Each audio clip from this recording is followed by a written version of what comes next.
Soy Fernando Díaz Villanueva, hoy es 23 de abril de 2023 y esto es La Contracrónica.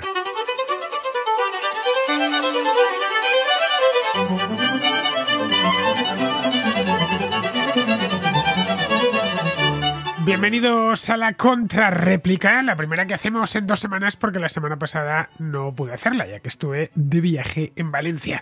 Ayer lo que no pude hacer fue el contraplano porque estaba de viaje en Valladolid, así que están saliéndome ahora una serie de viajes profesionales. Eso sí, no penséis que estoy de vacaciones, ni mucho menos. Me salen cosillas de dar conferencias aquí y allá y me gusta estar cerca de los contraescuchas, como bien saben cuando me los encuentro en algunos de estos actos. Algunos son de carácter privado y otros de carácter público. Los que son de carácter público procuro subir siempre, grabarme, me llevo mi cámara pequeñita y grabarme la conferencia para luego subirla a mi canal de YouTube. Por cierto, en el de Valladolid me dejaron grabar la conferencia, así que la subiré a lo largo de los próximos días. Fue una conferencia muy bonita sobre el tema este del optimismo, que ya sabéis que ser optimista en estos tiempos no es muy bien recibido, aunque a los que asistieron a esta charla les gustó bastante. Lo sé porque me lo dijeron. Bien, pues nada, hoy volvemos, hoy estoy ya de vuelta en Madrid y podemos hacer la contrarréplica, que es lo que nos toca hoy, una contrarréplica tradicional. Tengo aquí unas cuantas notas de voz que me han ido mandando los contraescuchas, a ver cuántas me entran, porque las estoy viendo ahora y son todas muy interesantes, todas dan para bastante, para dedicarles tiempo. Ya sabéis que cuando me enviáis vuestras reflexiones o vuestras preguntas me las tomo muy en serio, las escucho con atención, en ocasiones además son un poquito largas, así que me hace falta tiempo porque no me metéis un tema, sino que me metéis varios. Aquí estoy viendo una, que empieza, Antonio se llama, empieza por una casa, la acabo de escuchar. Empieza por una cosilla y a partir de ahí pues le van saliendo más. Pero siempre y en toda circunstancia, aparte de guardarlas y tenerlas bien custodiadas en el disco duro, lo que hago es trabajarme bien las respuestas. Es decir, que vuestro trabajo de enviar una nota de voz no cae en vacío.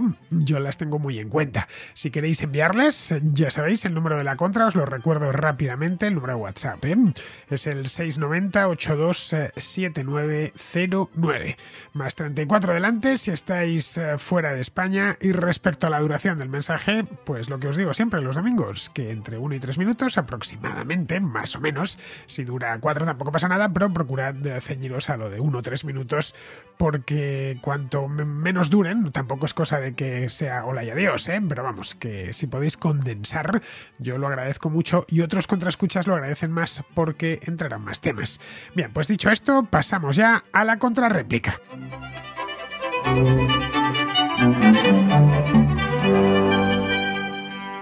Empezamos con Antonio, que nos trae, os lo acabo de decir el nombre antes, Antonio nos hace una reflexión sobre el sesgo ideológico de la ONU, pero no se queda ahí, nos trae también otro tema muy interesante. Por cierto, esta, Antonio, es una nota de voz que vale por dos notas de voz. Nos habla también del término liberal, se pregunta por qué razón en Estados Unidos tiene un significado diferente, muy diferente, al que tiene en otras partes del mundo. Así que vamos a escuchar a Antonio. Hola Fernando. Ante todo, y aunque veo que nunca valoras los elogios de tus oyentes, como es mi primer audio, decirte que eres un maravilloso divulgador. Tu capacidad de análisis en las contracrónicas y de síntesis en las contrahistorias son impresionantes. En fin, paso a hacerte una reflexión y también un par de breves preguntas para tu consideración. Eso sí, primero quiero pedir disculpas por si esta cuestión ya hubiera salido en tus programas, porque aunque voy a buen ritmo, aún me quedan bastantes contracrónicas y algunas contrahistorias que escuchar. Quisiera reflexionar sobre el fuerte sesgo ideológico de la ONU en las últimas 2 décadas, en especial en los últimos 10 años, en los que todas sus políticas se circunscriben en una corriente progresista o liberal, ¿no? Como llaman los americanos. Por cierto, aquí viene mi primera pregunta. ¿Por qué el término liberal o liberal describe posicionamientos políticos casi antagónicos, dependiendo que estés en el hemisferio occidental o en el oriental? Bueno, siguiendo con mi reflexión, siempre he creído que la invención de la ONU y de la Sociedad de Naciones con anterioridad es, con todas sus luces y sus sombras, claro, uno de los mayores logros del ser humano respecto a su capacidad de dialogar, incluso con aquellos que han sido o son tus enemigos. La ONU proclamaba una serie de valores universales que eran válidos en todo el orbe, con independencia de la raza, sexo, nación, cultura o identidad de la persona, y que aparecían recogidos en la Declaración Universal de Derechos Humanos. Sin embargo, veo con preocupación la adscripción de la ONU a todas las políticas del PAC ideológico del Partido Demócrata Americano, que han de ser respetados no por su carácter ético, sino por ser la ideología reinante de la izquierda americana y europea. No sé si es porque la sede está en Nueva York o, bueno, supongo que será algo mucho más complejo, no sé. Por ejemplo, la ONU asumió como propios los postulados de la Cuarta Conferencia Internacional sobre la Mujer, que las define no como un ser biológico o social, sino como un constructo de género cultural e histórico, con todo lo que ello implica. Que no voy a extenderme aquí.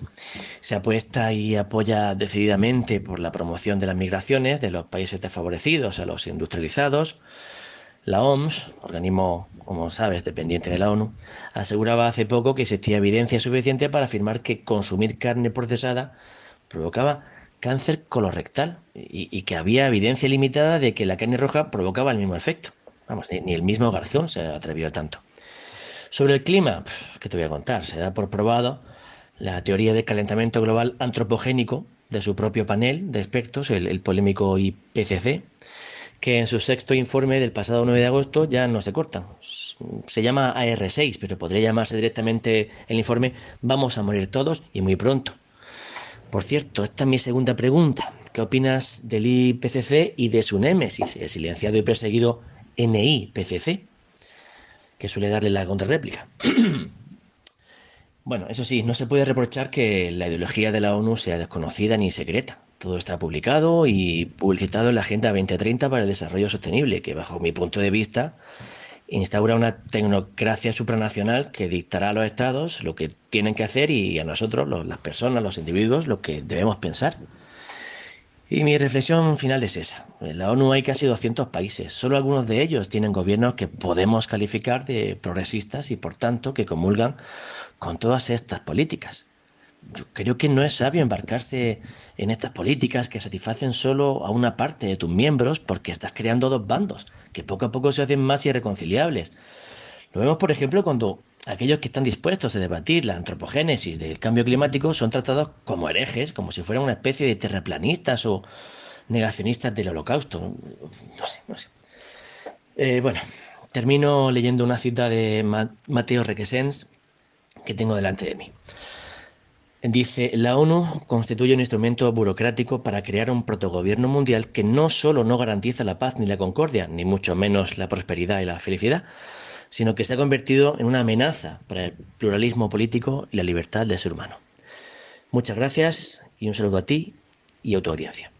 Este tema del inglés liberal, o liberal, ojo, el inglés de Estados Unidos, que en otras partes de la anglosfera no significa exactamente lo mismo. En inglés liberal o liberal es una palabra con varios significados, eso antes de nada, es una palabra polisémica. El primero de todos es más o menos el mismo que en español. Se dice en inglés que alguien es liberal o liberal cuando es respetuoso con las ideas y las opiniones ajenas. En fin, ya sabes, aquello que se dice de yo tuve unos padres que eran muy liberales y que me dejaban mucha manga ancha y hacer un poco lo que me daba la gana. O tal profesor de literatura era muy liberal y alentaba el debate en clase y el intercambio de pareceres. Luego era muy liberal. Esta idea más o menos general de lo que es ser liberal la tenemos todos. En eso su significado es el mismo que en español, clavado.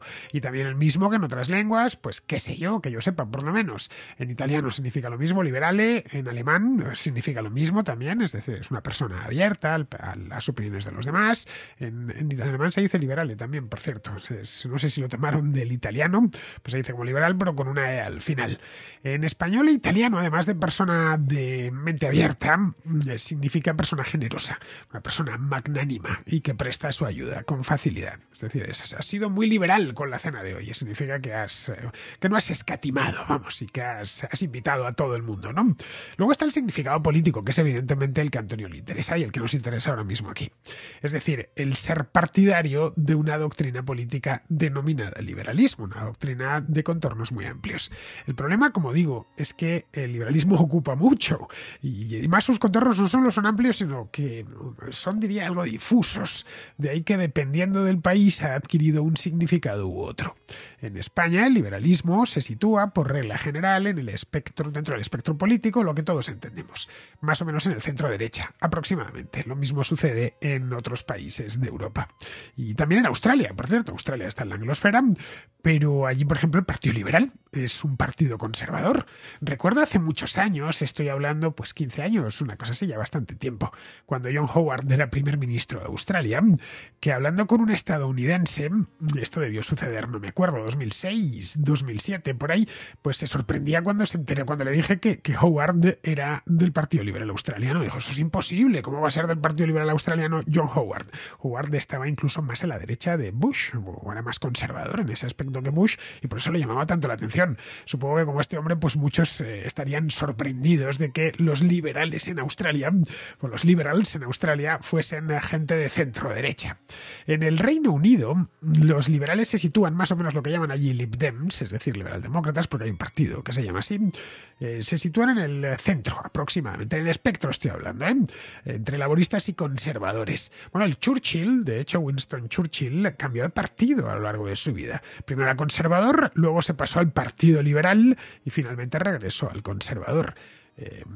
Cuando lees una biografía de Churchill, lo primero que te planteas es por qué hizo todo este viaje para volver al mismo sitio. Lo hizo porque él era librecambista, más un librecambista muy convencido. Mientras que los conservadores de la época defendían los aranceles, así que nada, cambió de partido, eso sí, luego volvió a casa.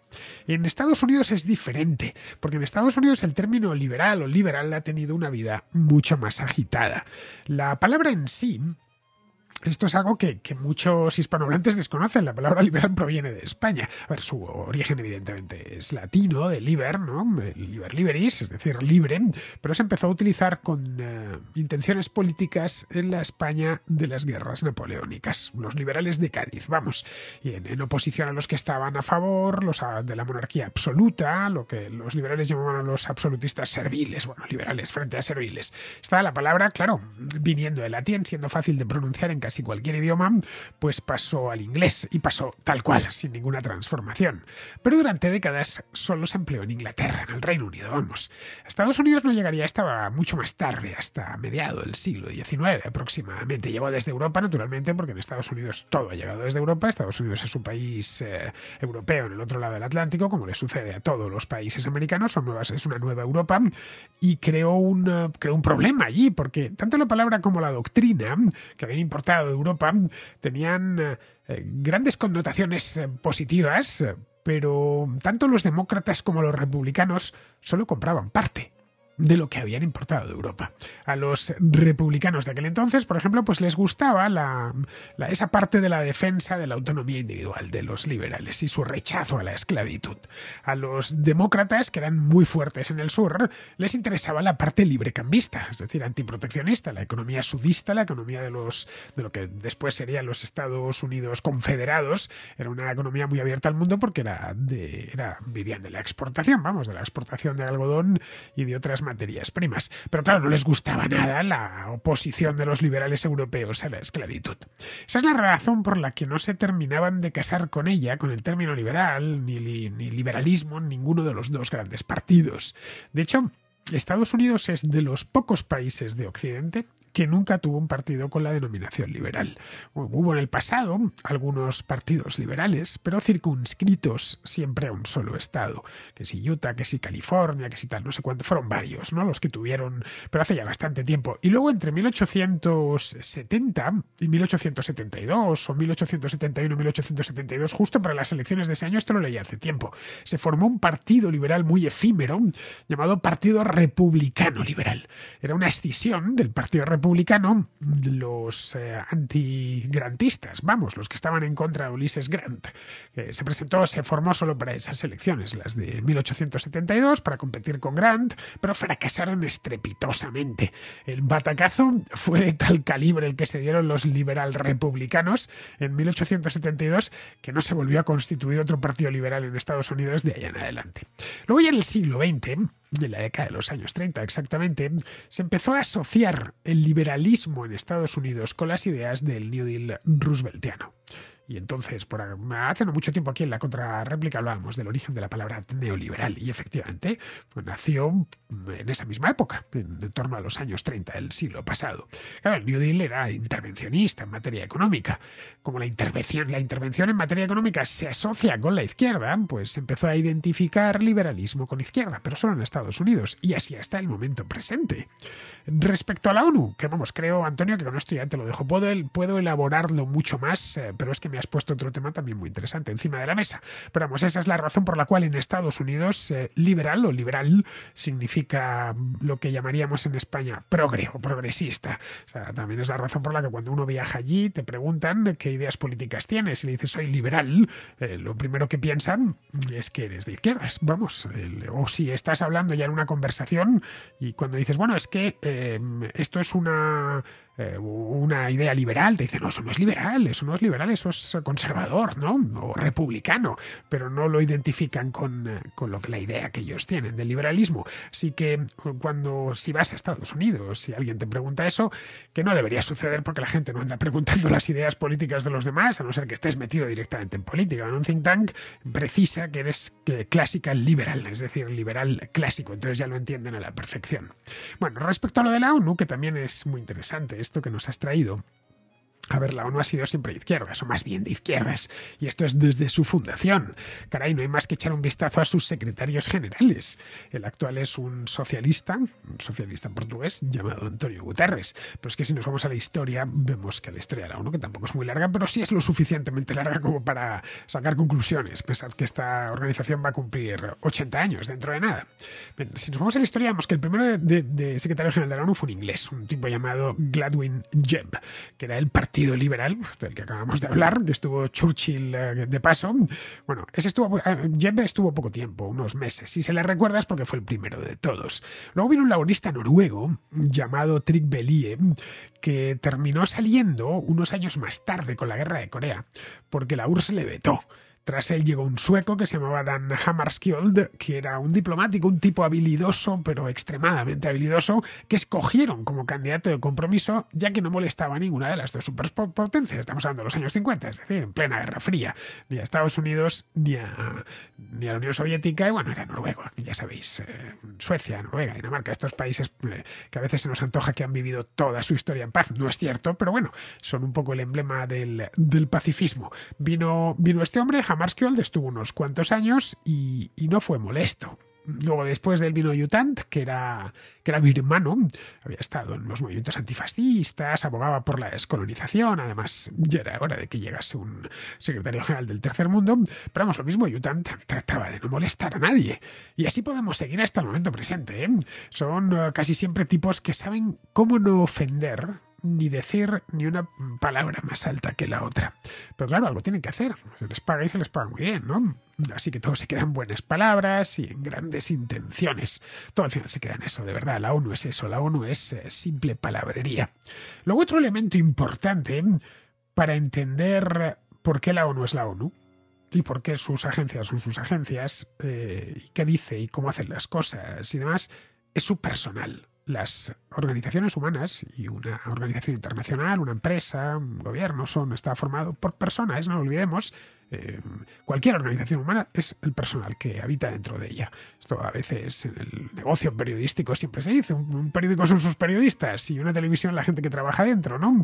En función de la cantidad y sobre todo la calidad de periodistas que tengas, pues te saldrá mejor periódico o peor periódico. No solo eso, si los periodistas de ese periódico tienen especial obcecación por un tema, pues se verá que el periódico informa más de esos temas, ¿no? O un director que está especialmente obsesionado con algo. Si son más bien de izquierdas, pues el periódico tendrá una inclinación hacia la izquierda. Evidentemente un periódico se construye de arriba abajo y el director del periódico pues va eligiendo. En la ONU no se construye exactamente de arriba abajo porque el secretario general no elige a todo el mundo para trabajar.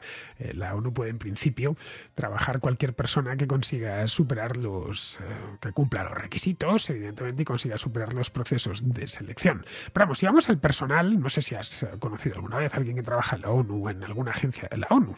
No es que haya muchos, pero sí lo suficientes como para, por ejemplo, una ciudad como Madrid haber conocido alguno. No lo sé, igual yo por mi oficio, pues sí he podido conocer alguno. Entiendo que tampoco es que los empleados de la ONU lo lleven colgado en el pecho, pero vamos, es posible que hayas conocido a alguien de UNICEF o, no lo sé, de la OMT, que tiene su sede en Madrid, o la misma Naciones Unidas, por cualquier cosa. Bien, plantéate qué perfil suelen tener. Son por lo general tipos que profesan ideas de izquierda o de centro izquierda. Por lo general siempre son bien intencionados, muy a menudo suelen vivir en Bavia, ganan buenos sueldos y residen en Nueva York o en las ciudades donde se encuentran las agencias de la ONU. La FAO está en Roma, la UNESCO en París, la OMS y la OIT, la del trabajo, está en Ginebra. La OMT, como te acabo de decir, está en Madrid. La ICAO está en Montreal y así sucesivamente. Vamos, te las estoy diciendo algunas de memoria, pero hay muchas más y todas están en ciudades del primer mundo. Siempre. Ciudades del primer mundo, ricas. Bueno, pues lo que sueles tener es gente, profesionales, unos profesionales muy concretos, que suelen tirar hacia la izquierda en ciudades ricas. Lo que salga de ahí ya sabes por dónde va a ir. No es ningún secreto, vamos. En la ONU, ojo, puede trabajar cualquiera, ¿eh? Cualquiera, tú mismo o yo mismo, si nos interesa. De vez en cuando salen ofertas de empleo de Naciones Unidas o de sus distintas agencias. Cualquiera se puede presentar a ellas. En función del puesto, pues exigen más o menos requisitos. Todos exigen idiomas, es decir, tienes que manejarte en inglés directamente. Es que si no hablas un inglés extraordinario, ni te lo plantees, pero vamos, piden, dependiendo de lo que vayas a hacer, alemán o francés o chino o árabe. Y bueno, y por lo general ese tipo de ofertas interesan a un tipo de perfil profesional muy concreto. Así que anímate. En serio te lo digo, Antonio.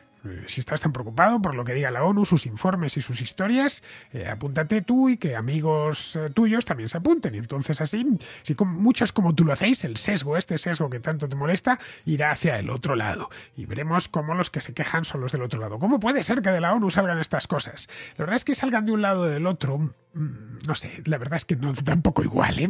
En serio te lo digo, no te preocupes tanto por lo que diga la ONU, porque no sirve para gran cosa y nunca ha servido para gran cosa.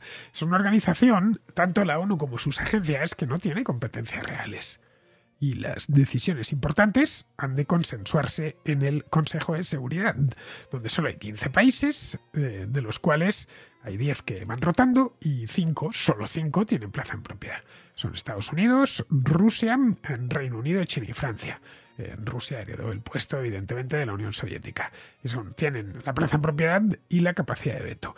Todo lo importante que pueda salir de la ONU tiene que pasar el filtro del Consejo de Seguridad. Es decir, de estos 5, en una palabra. Aunque luego haya 10 que están allí rotando, un poco casi diría yo que de adorno. Pero de estos 5. El resto, bueno, pues teniendo en cuenta el personal que tienen, el lugar donde están las sedes, pues ya sabes lo que va a salir, pues todas estas cosas que nos has contado. Seguimos con Luis, que pregunta, trae un tema del que hemos hablado muchas veces aquí en la contrarréplica, el tema de las naciones, los estados-nación y demás, ¿no? Se pregunta, o mejor dicho, en este caso ahora vamos a escucharle, me pregunta a mí qué me pasa con el estado-nación, que no hablo yo mucho de él y que parece ser que no lo apoyo. Te lo anticipo ya, Luis, no lo apoyo en absoluto, no ya el español, ningún otro, pero vamos a escucharle primero. Buenas, Fernando. Bueno, soy seguidor tuyo de hace tiempo y me ha surgido una duda porque en uno de los programas, en una contrarréplica tuya, decías que España, para ti lo ideal sería que fuera como Suiza, en plan los cantones y tal. Entonces nosotros ya tenemos una experiencia en el tema cantonal que salió, como bien sabes, la Primera República, fatal. Entonces me gustaría que me explicaras un poco, porque yo veo que tú eres muy, muy madrileño y, vamos, te luces de madrileño, que me parece genial, presumes de tu madrileñía y estas cosas, ¿no? Pero sin embargo, luego en el plano como de nación, o sea, de Estado español, eres un poco, te encuentras un poco indeciso. Y me parece raro porque eres una persona que admiro mucho y que te veo que tienes una cabeza muy bien amueblada, y por eso me extraña que tú hicieras apología de España como si fuera una federación cantonal como Suiza. Me gustaría que me aclararas esto, si eres tan amable. Venga, un abrazo y muchas gracias por todo. Como te decía antes, Luis, a mí es que los estados-nación no me gustan mucho. El estado es una cosa y la nación es otra bien distinta. Y además los estados-nación pues se han impuesto. No lo olvidemos, no es una realidad que esté ahí, que sea inmanente y que esté desde siempre, ¿no? Son descendentes y además son impuestos, es decir, se construyen. Los estados-nación se construyen desde arriba. Y es decir, estado solo puede haber uno, mientras que naciones podemos pertenecer a varias. Esa es la razón, se tiende a confundir siempre. Una nación es un conjunto de personas que comparten una serie de tradiciones y pautas culturales comunes. No es más que eso, tan solo es eso. No, ya sé que sobre la nación se ha hecho mucha literatura, pero una nación es eso. De modo que sí existe, claro, la nación española, pero unas cuantas más que coexisten con ella. Dentro de la propia España. Yo, aparte de español, tengo unas cuantas, bueno, dentro de la propia España y fuera de España. Yo tengo unas cuantas identidades nacionales más, y a ti te ocurre lo mismo, normalmente, y ninguna es la principal ni la primordial, a no ser que la decidas así. Estas cosas no se sienten, estas cosas se son o no se son. Esto de, no, yo es que me siento tal o me siento cual, esto va más allá de tu sentimiento. Como si yo me quisiese sentir letón, pues ya podría sentirme letón y darle besos a la bandera de Letonia, que no serviría para nada. Podría llegar a ser letón, eso sí. Si me voy a Letonia, aprendo el idioma bien, preferiblemente si me caso con una letona y tengo hijos con ella, y termino convertido en letón, pero sería letón culturalmente hablando, claro, también. No perdería para nada mi españolidad, ni mi madrileñía, como decías antes, ¿no? En absoluto, simplemente sumaría una nación más de las muchas que coexisten dentro de mí. Normalmente se suele escoger, si te fijas, como elemento central para las naciones, lo que suelen escoger es la lengua. Esto es desde el siglo XIX. Y eso quizá valga, no lo sé, en el centro o en el este de Europa. Es decir, todos los que hablan polaco, checo, húngaro o rumano forman parte de esas naciones. No hay checoparlantes fuera de la República Checa. No hay húngaro-parlantes fuera de Hungría. Si los hay, bueno, pues son emigrantes, comunidades emigradas, pero nada más, ¿no? Y claro, estos pues conforman estados-nación, que se hicieron, por cierto, todos estos del este de Europa con calzador después de la Primera y la Segunda Guerra Mundial, mediante limpiezas étnicas y deportaciones masivas de población, por cierto. Bueno, eso es lo que trató de hacer Hitler con Alemania. La Gran Alemania era eso. Quería reunir a todos los germanohablantes bajo un mismo estado. Y luego hacer crecer ese estado, ¿no? Esa mega Alemania, hacerlo crecer en superficie porque estaba convencido de que iban a ser tantos que les iba a faltar espacio en el futuro, la famosa Lebensraum, el espacio vital, ¿no? Bien, pues para eso, en definitiva, provocó la guerra. Aquí, afortunadamente, en España no ha habido limpiezas étnicas, ni deportaciones, ni nada por el estilo. En España no podemos utilizar la lengua como elemento definidor, como se hace en la República Checa, el elemento definidor o definitorio de la nación, porque, uno, en España se hablan varias lenguas, esto es un hecho. Y dos, el español o castellano se habla en más de 20 países de 3 continentes distintos. Así que si hacemos el español es la base de la nación española, pues tendremos un problema doble. Y es que, por un lado, una parte de los habitantes de la actual España no serían españoles, pues no tienen español como lengua madre, pero claro, habría que incorporar un montón de ellos que están repartidos por toda América. Como ves, simplemente no funciona. Puede valer en la República Checa o en Moldavia, pero no nos sirve a nosotros. Así que, claro, la cosa no es tan fácil como Eslovaquia, qué sé yo, la propia Moldavia. Lo que sí tenemos los españoles es una serie de pautas culturales comunes, y eso revela la existencia de un conjunto humano que puede ser llamado nación española. Nación española conformada por españoles que a su vez pertenecen a otros grupos humanos que reúnen una serie de pautas culturales propias. Visto así, también tenemos, qué sé yo, la nación vasca, catalana, gallega, andaluza, castellana, en tanto que se pueden observar una serie de elementos culturales privativos de cada una de ellas. Bien, esto es lo que se observa. Las naciones se observan y se constata su existencia. No tienen contenido político hasta que no se lo dieron en el siglo XIX. Y ahí empezó todo el mal, ya sabes. Es cuando empezaron las limpiezas étnicas, las deportaciones, la obligación a hablar una lengua o a adoptar unas tradiciones que no te interesan. Y las guerras una detrás de la otra. Las si no se les trata de alterar desde arriba. Las naciones son realidades humanas ascendentes siempre y por lo tanto en continua transformación. Aparecen en un momento dado, desaparecen en otro, generalmente transformadas en otras cosas, pero siempre de forma natural y espontánea. El problema viene cuando las cosas quieren hacerse por la fuerza y desde arriba. Ese fue el origen de todos los problemas que tuvimos en Europa los 2 últimos siglos.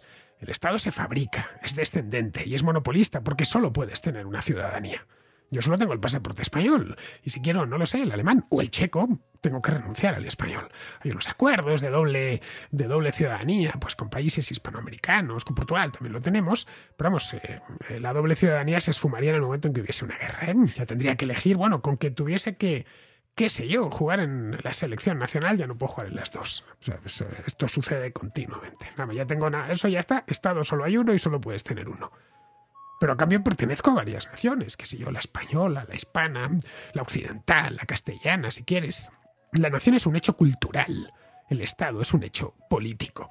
La idea del Estado-nación es que como solo hay un Estado, solo puede haber una nación. Es mentira, a pesar de que se observan más, pero bueno, tienen que eliminar el resto. Esa nación o se hace desde cero o se toma una preexistente y se arregla eso con los elementos identitarios adecuados para que todo les encaje. A eso en inglés se le conoce como nation building, es decir, construcción nacional. Consiste en que ambas realidades se ajusten a mayor gloria del Estado y a costa siempre de la sociedad civil. Como llevamos 200 años con esta historia, pues hemos terminado interiorizando que nación y Estado son sinónimos, pero no lo son.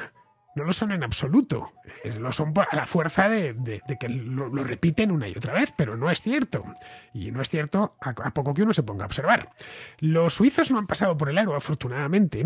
Tienen una confederación multinacional y no se hacen más líos con este tema de la identidad nacional que envenena la historia de Europa desde hace 2 siglos. Lo que sí les preocupa, y eso a mí me gusta mucho, es que el Estado tenga demasiado poder y se meta en su vida más de la cuenta. Por eso el sistema político es un sistema político muy descentralizado. La unidad administrativa es el cantón, pero lo de menos es el nombre. Cantón significa rincón, esencialmente. Bueno, creo que en catalán, cantón, cantó, es rincón, si me lo dijeron en cierta ocasión. No sé si será cierto. Podemos llamarlo cantón o como quieras. Ellos utilizan simplemente esa palabra, que no es equivalente a los cantones que se formaron aquí en la Primera República. En España las comunidades autónomas podrían tener las mismas competencias que los cantones suizos, puedes llamarlo como quieras, el nombre es lo de menos. Harían falta incluso unas cuantas comunidades autónomas más para que la competencia entre ellas fuese mayor. Cuando el político compite por el contribuyente, quien gana es el contribuyente. Si te suben los impuestos en una comunidad, pues te vas a la de al lado, que está muy cerca. Si aprueban leyes que no son de tu gusto o se han metido en un proceso de esos de construcción nacional asfixiante, como pasa en Cataluña actualmente, bueno, pues te vas a la de al lado, que como hay muchas y son pequeñas, pues allí te pones a cubierto, ¿no? La descentralización es lo que peor llevan los estatistas, tanto los de izquierda como los de derecha. En fin, vamos a continuar. Vamos con José, que es un venezolano que plantea la importancia de las guerrillas en Hispanoamérica. Hola Fernando, saludos, bendiciones para ti y toda tu audiencia. Estaba escuchando tu programa donde hablaste acerca de la situación de Chile y la Constitución y también hablaste un poco acerca de los disturbios que ocurrieron en Chile en el 2019. Yo ahora mismo estoy en España, pero yo soy venezolano y en el momento que ocurrió esa situación yo vivía en Perú, país vecino de Chile. Entonces hay una realidad en Sudamérica y en Centroamérica que tal vez de alguna manera ha sido un poco ignorada, ¿no? Y es que desde que Cuba entró bajo influencia soviética y se convirtió en una dictadura de izquierda, bueno, ya la Unión Soviética no existe, pero sí que fue una influencia, una colonia literalmente de la Unión Soviética. Cuba comenzó a lanzar incursiones guerrilleras armadas e ideológicas a nivel de Centroamérica y de Sudamérica, intentando derrocar a los gobiernos legítimos y desestabilizar las democracias de estos países, ¿no? Para promover la ideología comunista, para colocar allí gobiernos comunistas. De hecho, el Che Guevara murió en una de estas misiones, ¿no? Como guerrillero en Bolivia, intentando derrocar al gobierno democráticamente elegido en Bolivia. En mi país, Venezuela, las Fuerzas Armadas de la época se enfrentaron a cantidades y cantidades de incursiones guerrilleras armadas promovidas por Cuba. En mi país, Venezuela, hubo guerrilla. Hubo durante mucho tiempo guerrilla en las montañas escondidas que su objetivo era derrocar al gobierno de turno, ¿no? Y destruir la democracia para implementar una dictadura de izquierda como era el modelo cubano. Estas operaciones guerrilleras eran alimentadas con la ideología comunista de Fidel, porque estaban bajo las órdenes directas de Fidel Castro, de la dictadura cubana, y también eran financiadas por ellos. Aunque no es este el punto, aclaro que a mí me sorprende mucho que Estados Unidos haya permitido todo esto. O sea, sabiendo que Centroamérica y Sudamérica está tan cerca de Estados Unidos, a mí me sorprende mucho que a estas alturas aún Estados Unidos no haya inventado la más mínima excusa para intervenir Cuba y ponerle fin a esto una vez. Pero bueno, ese no es el tema, no me voy a desviar. El punto al que iba es que muchas de estas protestas y muchas de estas convulsiones sociales que ocurren de manera injustificada en países como Chile, que es un país próspero porque lo conozco, he estado allí, son promovidas por la dictadura de mi país, Venezuela.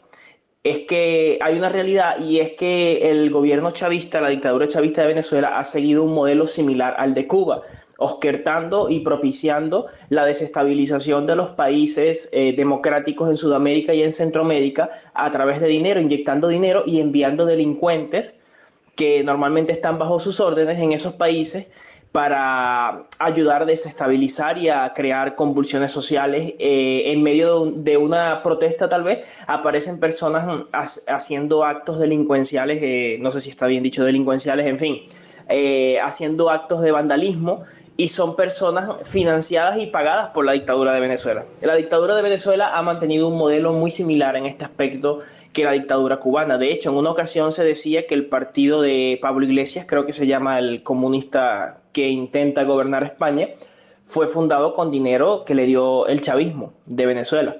En fin, que cierro con el hecho de que cuando estaban las protestas en Chile, el segundo al mando del chavismo en Venezuela lanzó una amenaza contra un presidente centroamericano, y si mal no recuerdo fue Bukele, que dijo: cuidado que no te visitan las brisas bolivarianas. En Venezuela, bolivariano para ellos es sinónimo de chavismo. Entonces, técnicamente él estaba como reconociendo que ellos sí se dedican a esto, ¿no? A crear desestabilización, y le hizo una amenaza indirecta al presidente de El Salvador. Si mal no recuerdo fue él. Durante las décadas de los 60, 70 y 80, sobre todo esas tres, aunque las guerrillas han pervivido hasta el momento presente porque todavía hay guerrillas, pero el periodo dorado, álgido, fueron esas 3 décadas, especialmente en los años 70 y 80. Durante esta época, las guerrillas tuvieron una importancia capital en prácticamente toda Hispanoamérica. Ojo, sin apenas excepción, yo creo que sin excepción, porque es que en México también tuvo guerrillas. Tuvo la Liga Comunista del 23 de septiembre y, bueno, hasta Costa Rica. Costa Rica, ya veis, el país más pacífico de América, con diferencia, con permiso de Uruguay. Bueno, Uruguay también la tuvo, por cierto. Y bueno, pues en Costa Rica hubo un pequeño grupo insurgente, esto lo leí hace tiempo, se llamaba La Familia, creo. Duró poco, apareció a finales de los 70 y desapareció rápido. En el resto de Hispanoamérica, algunas de estas guerrillas llegaron a tener, bueno, una importancia tremenda, como las FARC, por ejemplo, en Colombia, el ELN, el Ejército de Liberación Nacional, las Fuerzas Armadas Rebeldes de Guatemala, las FARC, el Sendero Luminoso Perú, por supuesto, el Frente Farabundo Martí de El Salvador o el Frente Sandinista en Nicaragua. Bueno, estos dos últimos, el Frente Farabundo Martí, acá es que se hicieron con el poder, y en los sandinistas también, lo que es que los del Frente Farabundo Martí lo hicieron ya en este siglo, cuando habían abandonado ya hacía mucho tiempo la lucha guerrillera, es decir, no llegaron al poder a través de la vía armada. En el caso de los sandinistas sí, que llegaron al poder a través de la vía armada en 1979 y lo retuvieron durante 10 años. Todas las guerrillas hispanoamericanas, todas, estaban, por lo menos las guerrillas de extrema izquierda, se entiende, porque luego aparecieron contraguerrillas, estaban promovidas desde La Habana y impulsadas desde ahí, muchas veces también financiadas desde La Habana. La idea que sustentaba todo aquello era una idea errónea, era que como había triunfado en Cuba la guerrilla de Fidel Castro, la de Sierra Maestra, pues lo haría también en otras partes del continente. Fantaseaban con aquello. Los Andes, decían, será la Sierra Maestra de América Latina.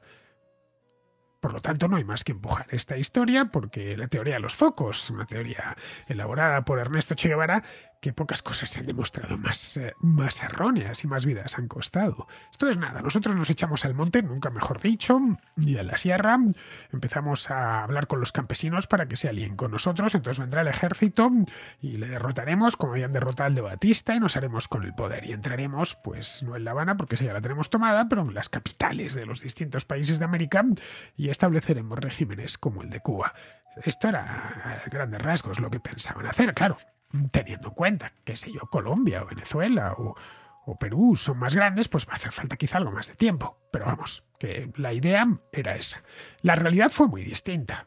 Realmente solo consiguió triunfar en Nicaragua, y ojo, 20 años más tarde, y porque en Nicaragua había una dictadura espantosa como la de los Somoza. Ya está, en el resto de Hispanoamérica no funcionó. Al contrario, lo único que dio lugar fue a enfrentamientos civiles muy sangrientos en algunos casos, miles de muertos, tanto de los propios guerrilleros, que en su mayor parte eran jóvenes, por lo general universitarios de las ciudades, que se radicalizaban y se fanatizaban, es decir, aspirantes al Che Guevara, y infinidad de problemas políticos, golpes de Estado, inestabilidad.